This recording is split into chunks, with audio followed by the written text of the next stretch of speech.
আসসালামু আলাইকুম। ওয়ালাইকুম আসসালাম রহমতুল্লাহ। আজ ভাটপাড়া বাজারে যে অতর্কিত হামলা করেছে সেই বিষয়ে বিস্তারিত বলেন। আমি মোহাম্মদ সিরাজুল ইসলাম, বাংলাদেশ জামাত ইসলামী ইসানুবাগুটি ইউনিয়ন শাখার সভাপতি। গতকাল পাইকপাড়া আমাদের আব্দুল সাত্তার ভাইকে অতর্কিত ভাবে মারধর করে সন্ত্রাসীরা। একটা হাত একটা পা ভেঙে দেয়। সে এখন খুলনা আড়াইশো বেডে চিকিৎসাধীন আছে। তার প্রতিবাদে আমরা আজকে ভাটপাড়া বাজারে বিক্ষোভ সমাবেশ এবং মিছিল করি। এই বিক্ষোভ সমাবেশ এবং মিছিল করার পরে আমরা আসরের নামাজ পড়তে মসজিদে ঢুকি। মসজিদে আসরের নামাজ পড়ে বের হওয়ার সাথেই দেখি বিএনপির সন্ত্রাসী বাহিনী তারা প্রত্যেকের হাতে লাঠি, হকিস্টিক এই নিয়ে এসে আমরা নামাজ পড়ে বেরোনোর সাথেই আমাদেরকে আক্রমণ করলো।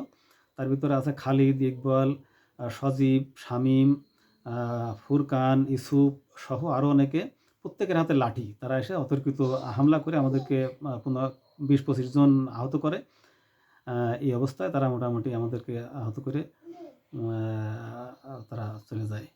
এই হচ্ছে ঘটনা।